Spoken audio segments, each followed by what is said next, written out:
भूति का परिचय, जिन्होंने उत्तर रामचरितम लिखा है।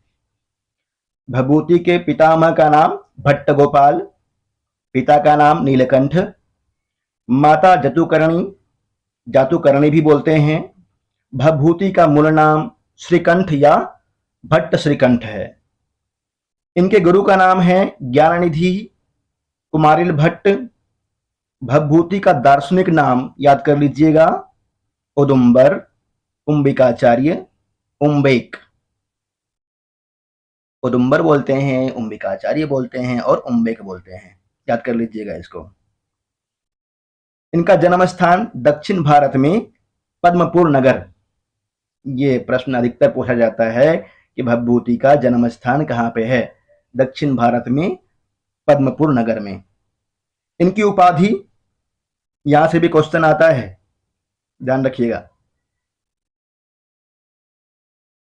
इनकी उपाधि पद वाक्य प्रमाणज्ञ। इसमें जो पद दिया हुआ है, पद का अर्थ होता है व्याकरण, सुप्तिगंतम पदम, व्याकरण। वाक्य, वाक्य से मीमांसा, वाक्य से मीमांसा शास्त्र, मीमांसा दर्शन, और प्रमाण से न्याय दर्शन अभिप्रेत है।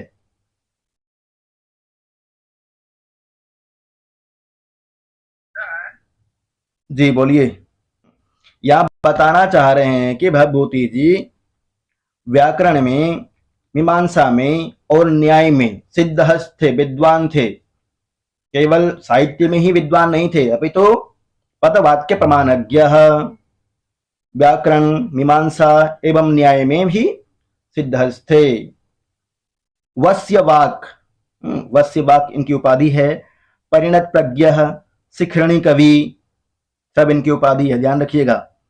इनका वंश और गोत्र काश्यप गोत्र के थे। जाति कृष्ण यजुर्वेद की तैत्तरीय शाखा पाठी ब्राह्मण। दक्षिण भारत में इसी तरह से बोलते हैं, कृष्ण यजुर्वेद की तैत्तरीय शाखा पाठी ब्राह्मण कहलाते हैं जाति से। आश्रयदाता कान्यकुब्ज नरेश यशो वर्मा, कान्यकुब्ज नरेश यशो वर्मा के यह आश्रित थे। ये वाला भी इंपॉर्टेंट है, इस पर भी निशान लगा लीजिए।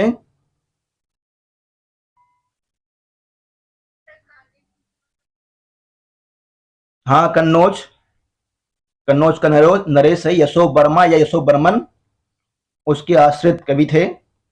इनका समय 650 ईस्वी से 750 ईस्वी के बीच, अर्थात 7वीं शताब्दी का उत्तरार्ध समय इनका माना जाता है। समय भी याद कर लेना है आपको इसका। रचनाएं, इनकी 3 रचनाएं हैं। मालती माधवम प्रकरण है, महावीर चरितम नाटक है और उत्तर रामचरितम भी नाटक है। मालती माधवम पूछ लेता है किस तरह का काव्य है। मालती माधवम प्रकरण है। भभूति की रीति, भभूति की रीति कौन सी है? गौड़ी रीति है। और बाणभट्ट की कौन सी रीति है? भारवी की, हाँ, बाणभट्ट की पांचाली। और भारवी की पांचाली का ही प्रयोग किया है भारवी ने। कालिदास जी की रीति वैदर्भी रीति संदर्भे कालिदासो विशिष्यते।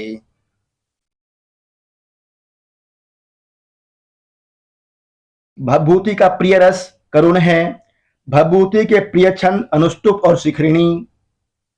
उपासक शिव जी के उपासक हैं।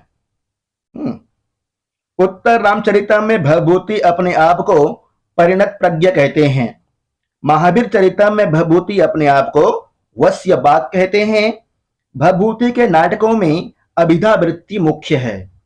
अभिधा, लक्षणा और व्यंजना 3 वृत्ति होती है, तो अभिधा वृत्ति मुख्य है। भभूति की कृतियों में ओज गुण अधिक है। गुण कितने होते हैं? कौन कौन से? ओज, माधुर्य और प्रसाद। जी बहुत अच्छे। क्षेमेंद्र ने सुब्रत तिलक में भभूति के शिखरणी की प्रशंसा में उसे निरर्गल तरंगिणी कहा है। भभूत, ये भी याद कर लीजिएगा। क्षेमेंद्र ने सुब्रत तिलक में भवभूति के शिखरणी की प्रशंसा में उसे भवभूति जी को निरर्गल तरंगिणी कह करके पुकारा है। भवभूति शिखरणी निरर्गल तरंगिणी रुचिरा घन संदर्भे या मयूरी वनित्यति। सुब्रत तिलक में भवभूति के तीनों नाटकों में विदूषक का सर्वथा अभाव है। यह क्वेश्चन भी इंपोर्टेंट है, इस पे भी निशान लगा लीजिए। भवभूति के तीनों नाटकों में विदूषक का अभाव है। महाकवि भवभूति विषय कुछ प्रशस्तियां हैं, सब तो याद नहीं करना है, कुछ देख लेते हैं प्रमुख प्रमुख। उत्तरे रामचरिते भवभूतिर विशिष्यते, ये वाला विक्रमांक की उक्ति है, इस पे निशान लगा लीजिए। उत्तरे रामचरिते भवभूतिर विशिष्यते। कवयः कालिदासाद्यः भवभूतिर महाकवि।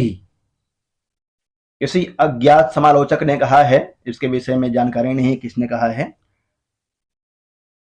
कारुण्यम भवभूतिरेव तनुते, इस पर भी निशान लगा लीजिए। कारुण्यम भवभूतिरेव तनुते। और ये वाला 5वें नंबर पे भवभूतिर शिखरणी निरर्गल तरंगिणी रुचिरा घन संदर्भे या मयूरीव नृत्यते। क्षेमेंद्र ने सुब्रत तिलक में कहा है, पीछे भी आया था। एक 18वां नंबर पे है सांबा पुनातु भवभूति पवित्र मूर्ति ही। सांबा पुनातु भवभूति पवित्र मूर्ति ही, इस पर निशान लगा लीजिए।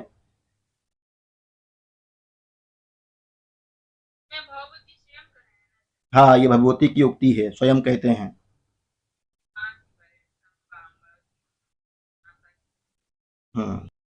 इतना ही देख लीजिएगा। करुण रस के संदर्भ में भवभूति जी प्रसिद्ध हैं, यह क्वेश्चन पूछता है। आगे देखिए, उत्तर रामचरितम लेखक भवभूति है, विधा नाटक है, इसमें 7 अंक है और प्रधान रस करुण रस है। इसमें उपजीव्य वाल्मीकि रामायण का उत्तरकांड सर्ग 42 से 97 वहां से उद्धृत है। वाल्मीकि रामायण के उत्तरकांड से सर्ग संख्या 42 से 97 से। पद्म पुराण पातालखंड, पद्म पुराण में भी मिलती है कहानी इनकी। विशेषताएं, 7वें अंक में गर्भ नाटक की योजना है। गर्भ नाटक की योजना है, पढ़ते हैं तो वहां मालूम चलता है कि गर्भ नाटक के द्वारा ही सीता जी और श्री राम जी का मिलन होता है।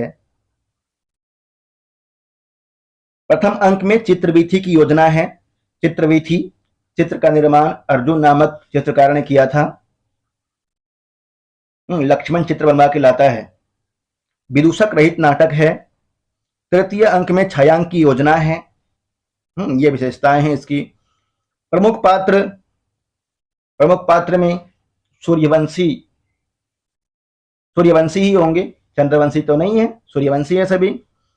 तो राम नायक है, सीता नायिका है। गोदावरी, भागीरथी, तमसा, मुरला, ये सभी नदी है। गोदावरी, भागीरथी, तमसा, मुरला।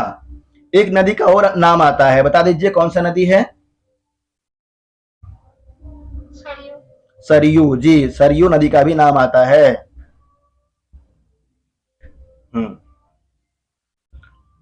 कितने नदी हुए? गोदावरी, भागीरथी, तमसा, मुरला और सरयू, 5 नदी का नाम आता है उत्तर रामचरितम के तृतीय अंक में, छायांक में। वासंती वन देवता है, वन देवी।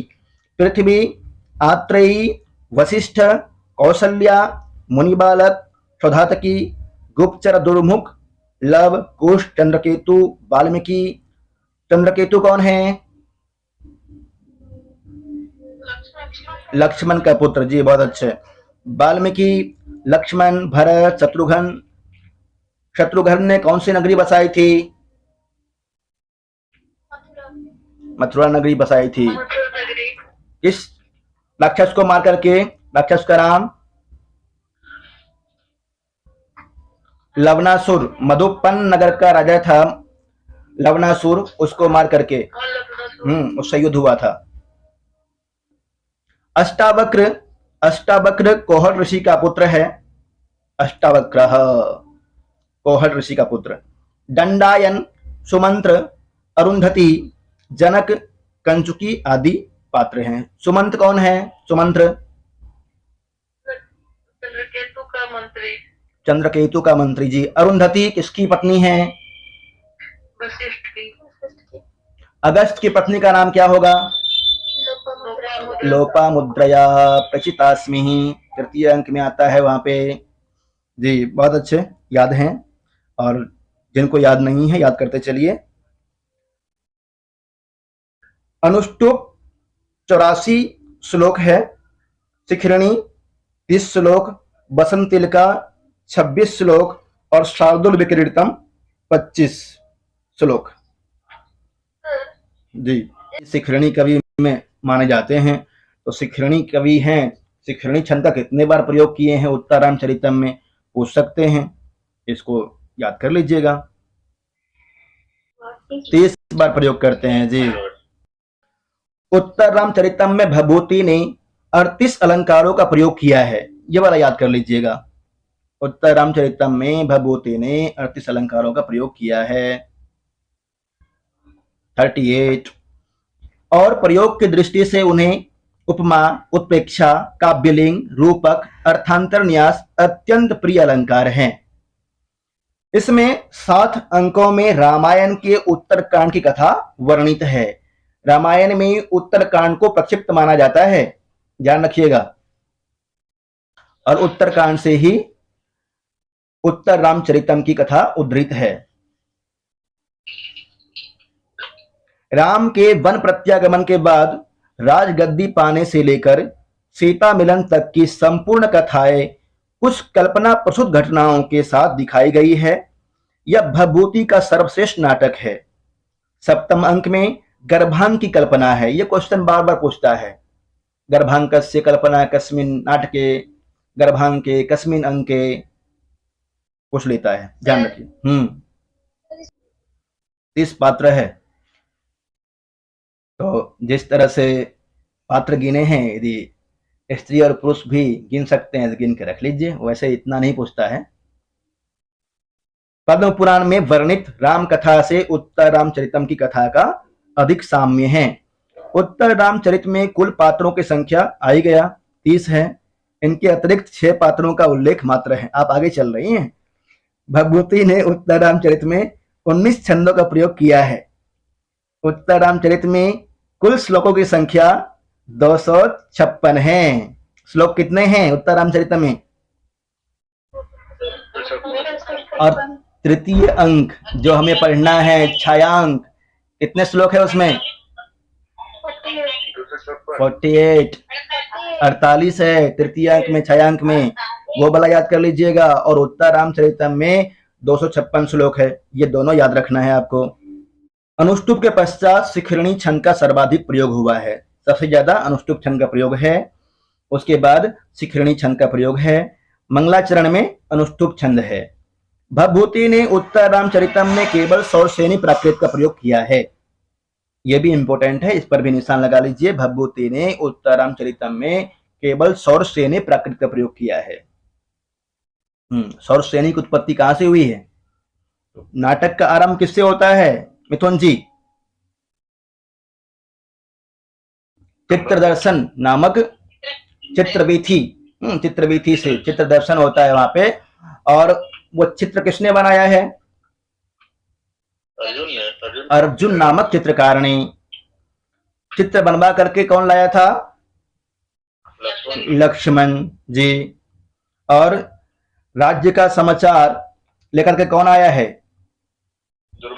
दुर्मुख। दुर्मुख आता है। राज्याभिषेक से उत्पन्न प्रतिक्रिया का निरीक्षण करके दुर्मुख आता है। मंगलाचरण में प्राचीन कवियों वाल्मीकि आदि को लक्ष्य करके प्रार्थना की गई है।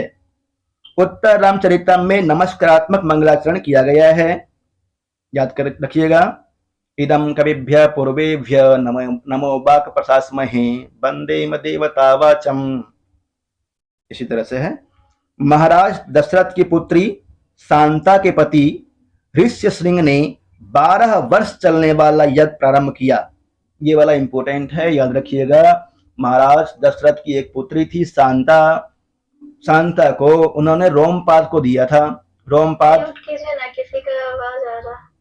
म्यूट कर लीजिए। शांता को दशरथ जी ने रोमपाद को दिया था, रोमपाद आए थे दो, और रोमपाद ने अपनी पुत्री शांता का विवाह ऋष्यशृंग से किया था। ऋष्यशृंग प्रथम अंक में ज्ञात होता है उनके विषय में कि 12 वर्ष तक चलने वाला यज्ञ को कर रहे हैं। वहीं पे महर्षि वशिष्ठ ऋषि गए हुए हैं और उनकी पत्नी, वशिष्ठ ऋषि की पत्नी का नाम अरुंधति। वशिष्ठ ऋषि की पत्नी का नाम अरुंधति है। उनका संदेश लेकर के अष्टावक्र आता है। अष्टावक्र प्रथम अंक में ही श्री राम जी के पास संदेश लेकर के आता है, महर्षि वशिष्ठ का और अरुंधति का। दोनों ऋष्यशृंग के 12 वर्ष तक चलने वाला यज्ञ में गए हुए थे, महर्षि वशिष्ठ और अरुंधति। वहां से संदेश लेकर के आता है अष्टावक्र। अष्टावक्र किसका पुत्र है? कौहर जी। महर्षि वशिष्ठ का संदेश लेकर अष्टावक्र आते हैं, वे कौहर के पुत्र हैं। लक्ष्मण द्वारा सीता के मनोविनोदार्थ लाए गए चित्रवीथि में सीता के अग्नि शुद्धि तक की कथा चित्रित है। सीता के अग्नि शुद्धि तक ही कथा चित्रित है। सीता जी के अग्नि शुद्धि लंका में हुआ था, जब श्री राम जी रावण का वध कर देते हैं, उसके बाद सीता मैया को लाते हैं, वही अग्नि परीक्षा होती है। लक्ष्मण की पत्नी का नाम उर्मिला है ना। और चारों भाइयों में से सबसे छोटा कौन था? शत्रुघ्न जी। शत्रुघ्न की पत्नी का नाम श्रुतकीर्ति। चित्रवीथि बनाने वाले चित्रकार का नाम अर्जुन है। आ गया। सौधातकी और दंडायन वाल्मीकि के 2 शिष्य हैं। सौधातकी और दंडायन। सौधातकी और दंडायन उत्तर रामचरितम के पात्र है। लक्ष्मण के पुत्र का नाम चंद्रकेतु है। शंभुक एक शुद्ध तपस्वी है। प्रथम अंक में ही ज्ञात होता है, एक ब्राह्मण का पुत्र किसी कारण से उसका वध हो जाता है, पर कहते हैं कि शंभुक नामक तपस्वी तप कर रहा है जनस्थान में, दंडकारण्य में, इस कारण से ब्राह्मण के पुत्र का वध हो जाता है। यह संभव नहीं है, यहाँ पे कुछ गलत वर्णन किया गया है, पर जो है पढ़ते हैं। चंद्रकेतु के वृद्ध सारथी सुमंत्र है। वासंती वन देवता है और सीता की प्रिय सखी है। तृतीय अंक में वासंती श्री राम जी के साथ रहती है और तमसा सीता जी के साथ में ना। आत्रेयी एक तपस्विनी ब्रह्मचारिणी है। तमसा और मुल्ला 2 नदी अधिष्ठात्री देवियां हैं। महर्षि वशिष्ठ की पत्नी अरुंधति है तथा महर्षि अगस्त की पत्नी लोपामुद्रा है। याद कर लीजिएगा। द्वितीय अंक में राम सम्मुख वध करते हैं। द्वितीय अंक में राम सम्मुख वध करते हैं। ये क्वेश्चन भी इंपॉर्टेंट है। सम्मुख वध किस अंक में होता है? द्वितीय अंक में होता है। रघुवंशम में भी आया ना। सम्मुख वध रघुवंशम में भी आया है। 15वां में है ना। रघुवंशम के 15वां सर्ग में सम्मुख वध है जी। पंचवटी के पास स्थित गोदावरी नदी से राम के जीवन के प्रति सावधान रहने की प्रार्थना लोपामुद्रा द्वारा मुरला के माध्यम से की गई है। तृतीय अंक में पढ़ेंगे, बहुत शानदार वर्णन है वहां पे। प्रसव पीड़ा से पीड़ित होकर सीता ने स्वयं को गंगा के प्रवाह में डाल दिया और वही उनके दोनों पुत्र उत्पन्न हुए। देवी गंगा ने दोनों बालकों को महर्षि वाल्मीकि को समर्पित किए। यह सब तृतीय अंक में है। तृतीय अंक में कुश और लव के 12वीं वर्षगांठ की चर्चा है। प्रथम और द्वितीय अंक में 12 वर्ष का अंतर है। प्रथम अंक और द्वितीय अंक में 12 वर्ष के अंतराल का है बीच में। वहीं पे एक आत्रेयी नामक शिष्या है, बोलती है कि वितरति गुरु प्राज्ञ यथा जड़े तथैव मतिः, इस तरह से सूक्ति है एक। ये गुरु तो एक समान ही विद्या देता है, परंतु जो बुद्धिमान होता है उसको ग्रहण कर लेता है और जो कम बुद्धिमान होता है उसको ग्रहण नहीं कर पाता है। तो वहां पे दो शिष्य आए हुए हैं। यहीं से ज्ञात होता है कि प्राकेतस ऋषि के पास में, वाल्मीकि के पास में दो शिष्य आए हैं जिनका नाम है लब और कुश। द्वितीय अंक में सूचना मिलता है।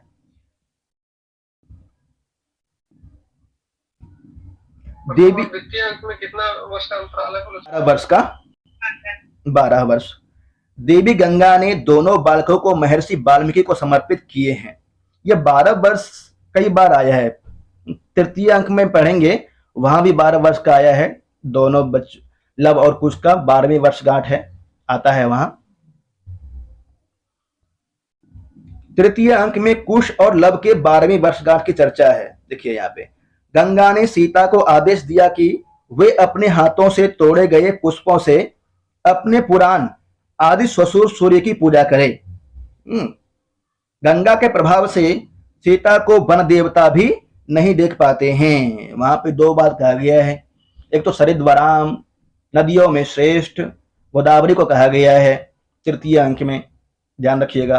और सभी देवताओं में शक्तिशाली गंगा को कहा गया है। तृतीय अंक के आरंभ में सीता गोदावरी के जल से निकलती है। गोदावरी से निकलती सीता करुणा की मूर्ति एवं शरीर धारणी विरह व्यथासी प्रतीत होती है। अदृश्य सीता के साथ तमसा रहती है और वह सीता को देख सकती है। तृतीय अंक का आरंभ विष्कंभक से होता है और वो भी शुद्ध विष्कंभक से। तमसा मुरला नामक दो अधिष्ठात्री देवियां नदी हैं, दोनों बातें करती हैं। वासंती सीता त्याग के लिए राम की भर्त्सना करती है। राम तृतीय अंक में अश्वमेध यज्ञ की सूचना देते हैं और सीता की स्वर्ण प्रतिमा को उन्होंने पत्नी के स्थान पर रखा है। तृतीय अंक का आरंभ तमसा मुरला नामक दो नदियों के वार्तालाप से होता है। उत्तर रामचरितम में 38 अलंकारों का प्रयोग है। सर्वाधिक प्रयोग उपमा का प्रयोग कितने बार है? 74 बार जी। चतुर्थ अंक का आरंभ दंडायन और सौधात्की के वार्तालाप से होता है। चतुर्थ अंक में दंडायन और सौधात्की का वार्तालाप होता है। तृतीय अंक में श्लोकों की संख्या 48 है। बढ़ते हैं।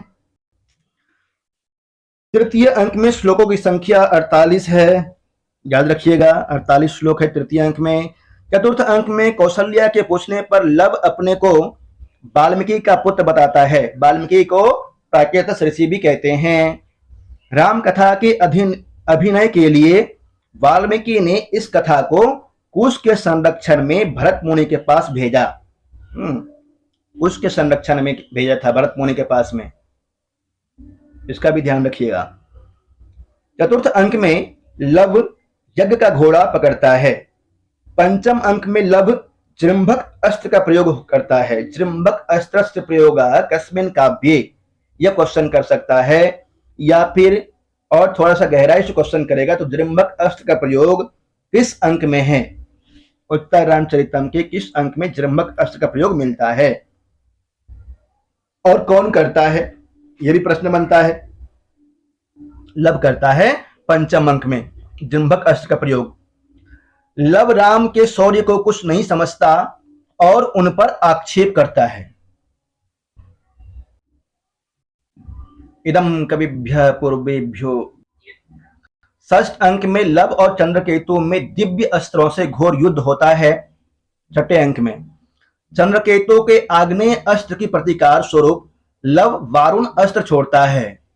सप्तम अंक में वाल्मीकि की कृति का अप्सराओं द्वारा अभिनय किया गया है। उत्तर रामचरितम का भरतवाक्य शार्दुल विकृत छंद में है। भरतवाक्य वाला वीडियो मैंने डाल दिया है और मंगलाचरण वाला देख लीजिएगा। उत्तर रामचरितम में करुण रस प्रधान है। इसमें वैदर्भी एवं गौड़ी रीति का प्रयोग है।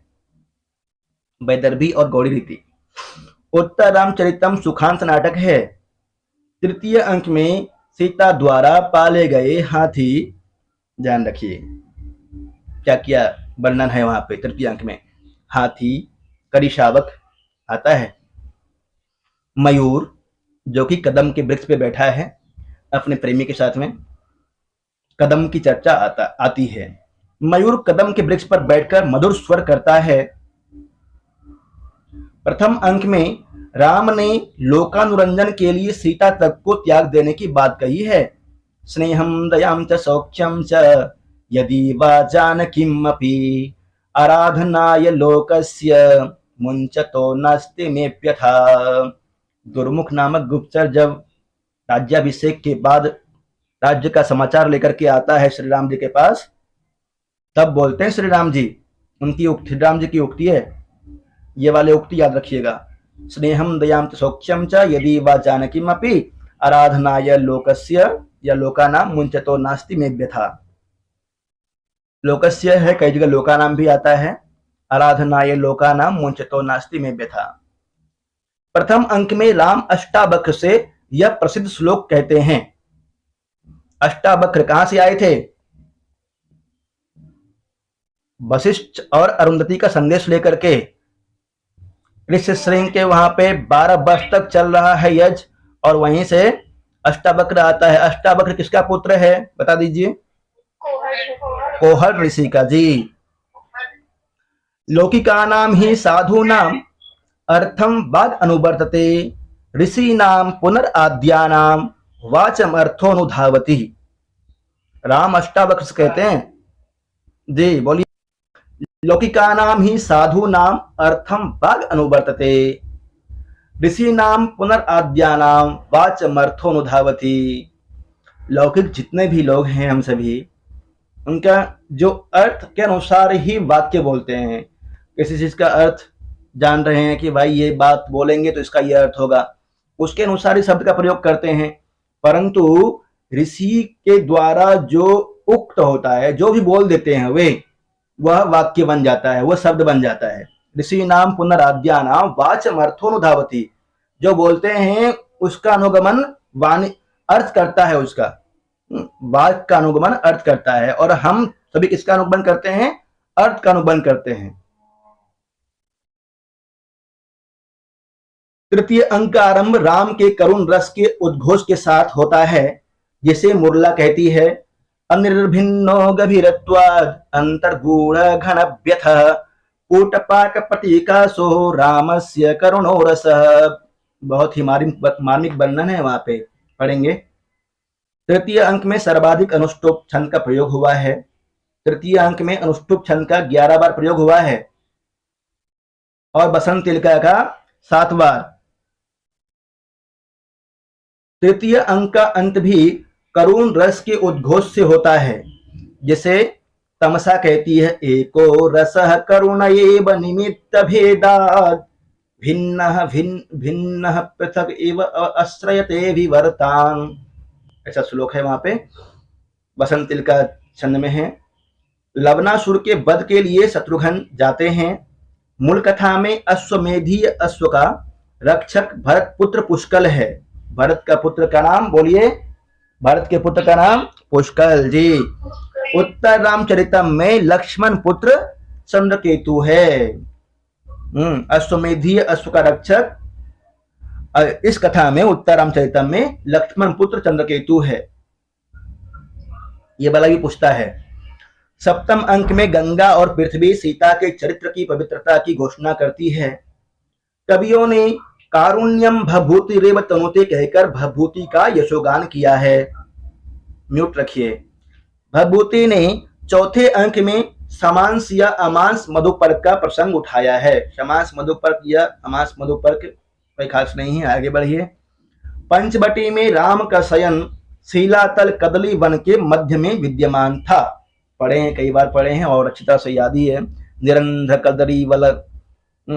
कदली वल के घने जंगल में श्री राम जी का शीलातल है।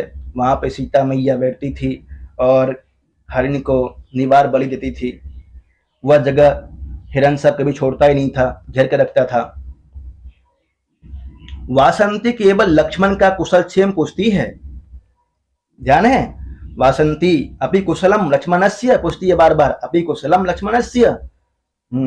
और उधर सीता जी बोलती हैं, क्यों बार बार खोल रही हैं, क्यों परेशान कर रही है वासंती राम को जटायु द्वारा तोड़ा गया काले लोहे का बना रावण का रथ दिखाती है। याद आ रहा है? पौलस्त्यस्य कथम जटायुषा हरणिः कार्ष्ण्यायसो रथः।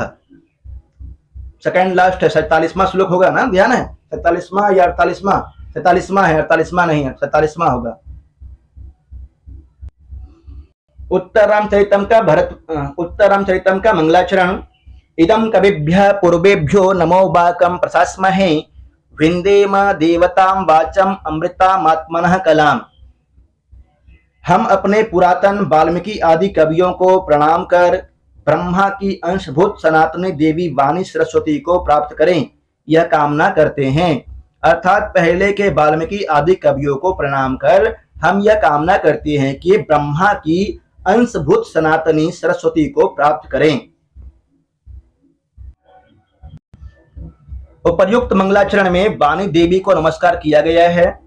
नमस्कारात्मक नांदी प्रयुक्त है। प्रस्तुत श्लोक में 12 पद है, अतः 12 पदा नांदी है। अनुप्रास एवं श्लेष अलंकार है तथा अनुष्टुप पक्तिया वक्त्र छंद का प्रयोग हुआ है। शुद्ध नांदी का प्रयोग हुआ है। उत्तर रामचरितम का भरत वाक्य।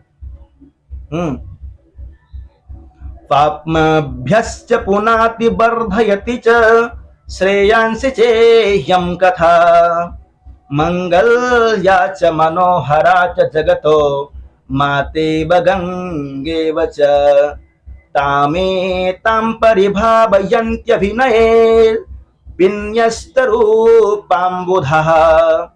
शब्द ब्रह्मविदः कवे परिणतां प्राज्ञस्य वाणीमिमां। किस छंद में है? नास्ति। शार्दूल विक्रीतम। और अच्छी तरह से गाइए इसको, गाने की कोशिश कीजिए और अच्छा गा सकते हैं आप सभी।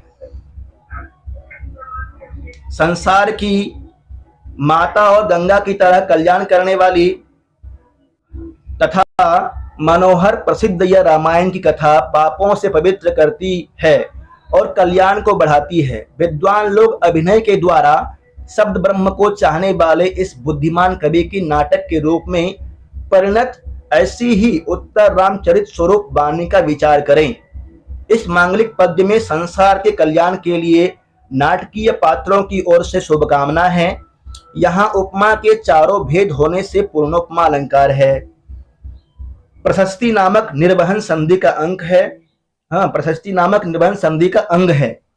शार्दूल विक्रीत छंद का प्रयोग हुआ है। शार्दूल विक्रीतम छंद का लक्षण सूर्यास्वर यदि मह सजो सततगः शार्दूल विक्रीडितम। उत्तर रामचरित नाम की सार्थकता। उत्तर रामचरित नाम की सार्थकता देखिए। रामस्य चरितम इति रामचरितम षष्ठी तत्पुरुष समास। उत्तरम च तत् रामचरितम इति उत्तर रामचरितम कर्मधारय समास। उत्तर रामचरित अधिकृत्य कृतम नाटकम इति उत्तर रामचरितम अधिकृत्य कृते ग्रंथे पाणिनीय सूत्र है, इससे अनुप्रत्यय हुआ है। उत्तर रामचरित अन लुवाख्यायिभ्यो बहुलम वार्तिक से अ का लोप होकर उत्तर रामचरितम बना, अर्थात जिसमें राम के जीवन के उत्तरार्ध की घटनाओं का वर्णन है, ऐसा नाटक उत्तर रामचरितम। उत्तरम रामचरितम यस्मिन् तत् बहुब्रीहि समास है। उक्ति अपि ग्रावः रोदित्यपि दलति वज्रस्य हृदयम्। निशान लगा लीजिए। निर्जन जनस्थान दंडकारण्य में आपके चरितों से पत्थर भी रो पड़े थे और वज्र का भी हृदय फट गया था। इसका वक्ता लक्ष्मण है। प्रथम अंक चित्त दर्शन में वर्णित है। अपि ग्रावः रोदित्यपि दलति वज्रस्य हृदयम्। बहुत अच्छा श्लोक है प्रथम अंक में। श्रोता राम एवं सीता है। शिखरणी छंद में प्रयुक्त हुआ है। एते ही हृदय मर्मच्छिद संसार भावः। राम का सीता से कथन। इयं गेहे लक्ष्मीरियम् अमृतवर्तिः नयनयोः। ये श्लोक भी बहुत ही अच्छा है, पूरा श्लोक याद नहीं है अभी मुझे, इस पर निशान लगा लीजिए। यह सीता घर में लक्ष्मी है, यह नेत्रों के लिए अमृत की शाखा है। तृतीय अंक में भी इस तरह का श्लोक आता है, ध्यान आ रहा है? जहाँ पे वासंती कहती है कि पहले बोलते थे कि आप मेरे त्वम जीवितम त्वमसि मे हृदयम द्वितीयम, और आप ही मेरे आंखों के काजल हो, आप ही सब कुछ हो, तुमको, और आप मेरे हृदय हो। उसको किस तरह से जंगल में छोड़ दिए, ध्यान भी नहीं रखे, वासंती बोलती है वहाँ। यम गेहे लक्ष्मी वाला श्लोक श्री राम जी बोल रहे हैं। दुर्जनो असुखम उत्पादयति, इस पर भी निशान लगा लीजिए। सीता का कथन है राम और लक्ष्मण के समक्ष, दुर्जन दुख उत्पन्न करता है। तीर्थोदकम च बन्हिश्च नान्यतः शुद्धिमर्हतः, ये वाला भी निशान लगा लीजिएगा। तीर्थोदकम च बन्हिश्च, उदकम मतलब क्या होता है? जल जी। तीर्थ, जल और अग्नि ये अन्य पदार्थों से शुद्धि के योग्य नहीं हैं। ओदकांतम स्निग्धो जनो अनुगंतव्य, कहाँ की उक्ति है? अभिज्ञान शाकुंतलम। बहुत अच्छे जी, अभिज्ञान शाकुंतलम किसकी उक्ति है? बहुत अच्छा। नैसर्गिकी सुरभिणः कुसुमस्य सिद्धा मूर्ध्नि सितिर्न चरणैरवतारणानि, इसको नहीं याद करना है आपको, आगे बढ़िए। सताम केनापि कार्येन लोकस्य आराधनम व्रतम, सताम केनापि कार्येन लोकस्य आराधनम व्रतम, ये वाला निशान लगा लीजिए। चाहे जो भी हो, जनता को प्रसन्न रखना सज्जनों का कर्तव्य होता है। किसके लिए हो सकता है उक्ति? श्री राम जी का, बिल्कुल सही जी। संतापकारिणो बंधुजन विप्रयोगा भवन्ति, संतापकारिणो बंधुजन विप्रयोगा भवन्ति, बंधुजनों का वियोग दुखदायी होता है, ये वाला भी निशान लगा लीजिए। ते ही नो दिवसा गताः, हमारे वे दिन बीत गए, अनुष्टुप छंद में है। राम का कथन है, लक्ष्मण व सीता के सम्मुख है। प्रथम अंक में जब चित्र देख रहे होंगे और चित्र देख करके याद करते होंगे कहाँ कहाँ घूमे थे हम, कहाँ कहाँ गए थे। ते ही नो दिवसा गताः सताम सद्भिसंगः कथमपि हि पुण्येन भवति, सज्जनों का सज्जनों से मिलन बड़े पुण्य से होता है। द्वितीय अंक का प्रथम श्लोक है।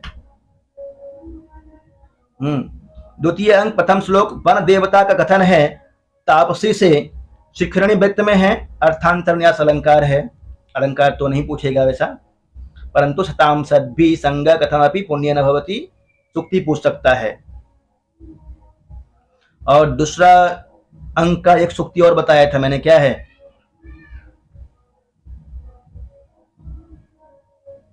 कठोरी नहीं, नहीं, दूसरा अंक का एक उक्ति और बताया था। वितरती गुरु प्राज्ञ है, यथा जड़े तथा मति, ऐसा एक सूक्ति है, याद नहीं आ रहा है मुझे। गुरु शिष्य को उसी तरह शिक्षा देता है, जो जड़ बुद्धि वाला है और तीक्ष्ण बुद्धि वाला है, एक सामान्य शिक्षा देता है, परंतु तीक्ष्ण बुद्धि वाला शीघ्र ही उसको पा लेता है। उसी से सूचना मिलता है कि लवकुश आश्रम में आए हुए हैं। हाँ, उस सूक्ति को मैं भेज दूंगा, ध्यान नहीं आ रहा है अभी, द्वितीय अंक में है। आगे है वज्रादपि कठोराणि मृदूनि कुसुमादपि लोकोत्तराणाम चेतांसी को ही विज्ञातुमर्हति, ये भी बहुत ही अच्छा सूक्ति है। वज्रादपि कठोराणि मृदूनि कुसुमादपि, वज्र से भी कठोर और कुसुम, पुष्पम, कुसुम मतलब पुष्प, उससे भी मृदु, लोकोत्तराणाम चेतांसी को ही विज्ञातुम अर्हति, वज्र से भी कठोर और फूल से भी कोमल, महापुरुषों के चित्त को कौन जान सकता है। द्वितीय अंक में वासंती का कथन आत्रेयी से है। अनुष्टुप छंद, अंतर्भिन्नो गभीरत्वाद अंतर्गूढ़ घनव्यथ पोटपाक प्रतिकासो रामस्य करुणोरसः। अब सारी सूक्ति तृतीय अंक से है, और तृतीय अंक में जो इम्पोर्टेंट सूक्ति है वो तो याद करना ही है, पढ़ेंगे वहां तो। यहाँ पढ़ना है या तृतीय अंक में, बोलिए, निशान लगाना है, लगा लीजिए। अंतर्भिन्नो गभीरत्वाद अंतर्गूढ़ घनव्यथ पोटपाक प्रतिकासो रामस्य करुणरसः, तृतीय अंक का प्रथम श्लोक है, निशान लगाइए इस पे। मुरला कथन है तमसा से, लोपामुद्रा का संदेश लेकर के आती है वहां पे। वीची बातें ही, इस पर भी निशान लगा लीजिए। शुरू के कुछ श्लोक अच्छी तरह से पढ़ना है। उचितमेव दाक्षिण्यम स्नेहस्य संजीवन उपायस्तु मौलिका एव रामभद्रस्य अद्य सन्निहितः। यह एक उक्ति है, श्लोक नहीं है। स्नेह की उदारता उचित ही है, किंतु रामभद्र को होश में लाने का मौलिक उपाय सीता आज समीप ही विद्यमान है। तमसा का कथन है, ईदृशानां विपाकोऽपि जायते परमाद्भुतः यत्रोपकरणी भावम अयात्येवं विधो जनः। इस पर निशान लगाइए। तमसा की उक्ति है।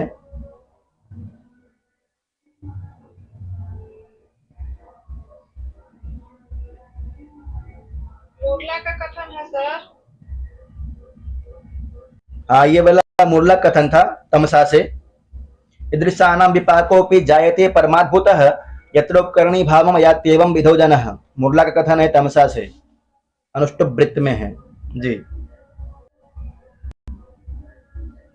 अव्यग्रस्य पुनरस्य शोकमात्र द्वितीयस्य पंचवटी प्रवेशो महान अनर्थ इति श्री राम जी के बारे में कहा गया है इसमें। मुरला का तमसा से कथन राम के प्रति। न त्वाम अवनि पृष्ठवर्ती निम अस्मत् प्रभावात् वन देवता अपि द्रक्ष्यन्ति किमुतः मर्त्या। इन श्लोकों को देखने के बाद कुछ लग रहा है परिचित जैसा कि नहीं? हाँ, बहुत अच्छी बात है। परिचित और अच्छी तरह से परिचित हो जाइए, प्रत्येक शब्द से, प्रत्येक वर्ण से। इतना पढ़िए कि न त्वाम अवनि पृष्ठवर्तिनी अस्मत् प्रभावात् वन देवता अपि द्रक्ष्यन्ति किमुतः मर्त्याः। भूतल पर विद्यमान तुमको मेरे प्रभाव से वन देवता भी नहीं देख सकेंगे। साधारण मनुष्य की बात ही क्या है।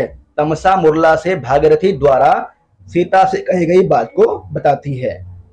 करुणस्य मूर्ति अथवा शरीरिणी विदह व्यथेव वनमेति जानकी। इस पर भी निशान लगा लीजिए। गोदावरी से सीता निकलती है, उसका वर्णन है। केसलयमिव मुग्धं केतकी गर्भपत्रम करके है वहां पे श्लोक, बहुत अच्छा।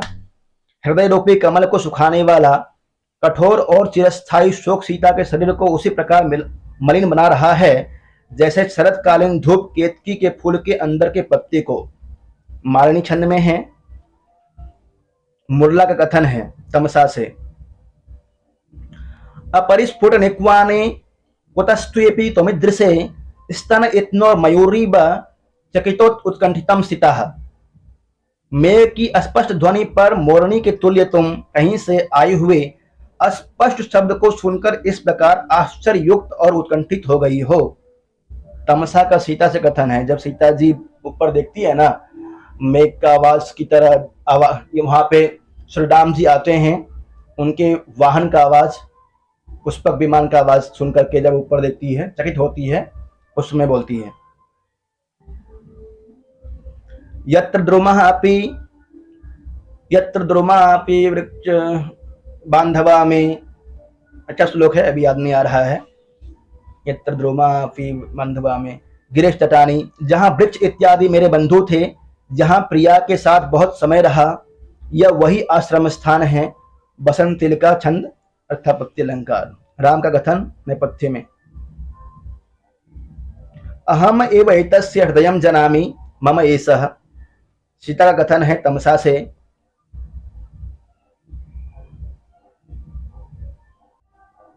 एक निशान लगाइए 26वां पर। अंतःकरण तत्वस्य दंपत्यो स्नेह संश्रयात् आनंद ग्रंथि रेको यम अपत्यमिति पठ्यते। ईदृशो जीवलोकस्य परिणाम संवृत्तः। संसार का यही दुखद परिणाम हुआ सीता का कथन वासंती को संबोधित करते हुए, स्नपयति हृदय से सम स्नेह निस्यंदनीते धवल मधुर मुग्ध दुग्ध कुल्यैव दृष्टि। मारणी छंद में है, लगा लीजिए। तीसरा सर्ग अंक में पढ़ेंगे, तीसरा अंक में पुनरिदमयं देवो रामः स्वयं वनमागतः। इस पर निशान लगा लीजिएगा। पुनरिदमयं देवो रामः स्वयं वनमागतः किसकी उक्ति है इसमें, यह पूछ सकता है। वासंती का कथन राम के सम्मुख वन की वस्तुओं से। पुनरिदमयं देवो रामः स्वयं वनमागतः, वहां बहुत ही अच्छा वर्णन है। कहती है कि अपना कमल के पुष्पों से युक्त पराग वाला वृक्ष अपने नए नए कोमल और पुष्पों से श्री राम जी का स्वागत करें, ऐसा वर्णन है। पूजार्ह सर्वस्य आर्यपुत्रो विशेषतो मम प्रिय सख्या। आर्यपुत्र सभी के पूजनीय हैं, विशेष रूप से मेरी प्रिय सखी वासंती के। सीता का कथन है वासंती को संबोधित करके, ये वाला त्वम जीवितम त्वमसि मे हृदयम द्वितीयम किमतः परेण, वासंती की उक्ति है। 32वां है, अयि कठोर यसा किल ते प्रियम किमह बद विपिने हरिणी दृशः, ऐसा श्लोक है वहां पे, इस पर भी निशान लगाइए। या एवं प्रलपंतम प्रलापयसी, सीता का कथन है वासंती से, निशान लगा लीजिएगा। पुरुत पीड़े तड़कस्य परिवाह प्रतिक्रिया शोक क्षोभे च हृदयम प्रलापैरेव धार्यते। श्री राम जी बहुत ज्यादा दुखी हैं, अंदर ही अंदर शोक जो है उनका क्षोभ के रूप में निकल रहा है, कुछ कुछ बोल करके। तृतीय अंक में जिस तरह से कहता है तालाब में पानी भर जाने के बाद उसके ऊपर से निकलता है, वैसे ही श्री राम जी का शोक के रूप में निकल रहा है। तमसा का कथन है सीता से, प्रिया शोको जीवम कुसुम युव घरमो गलपयति, इस पर भी निशान लगा लीजिएगा। एको रस करुण एव निमित्त भेदा, 43वां बसंतिल का छंद है। तमसा का कथन है सीता से, गुणः पूजा स्थानम गुणीषु न च लिंगम न च वयः, इस पर भी निशान लगाइए। गुणः पूजा स्थानम गुणीषु न च लिंगम न च वयः, इतना ही है। और कुछ सुक्तियां दिया है। लतायां पूर्वलूनायां प्रसवस्योद्भव कुतः बिना सीता देव्या किमवहि न दुखम लघुपतेः। वीराणां समयो हि दारुण रसः स्नेह कम बाधते। वृद्धास्ते न विचारणीय चरिताः प्रसव खलु प्रकर्ष पर्यंत स्नेहस्य, इस पर निशान लगा लीजिएगा।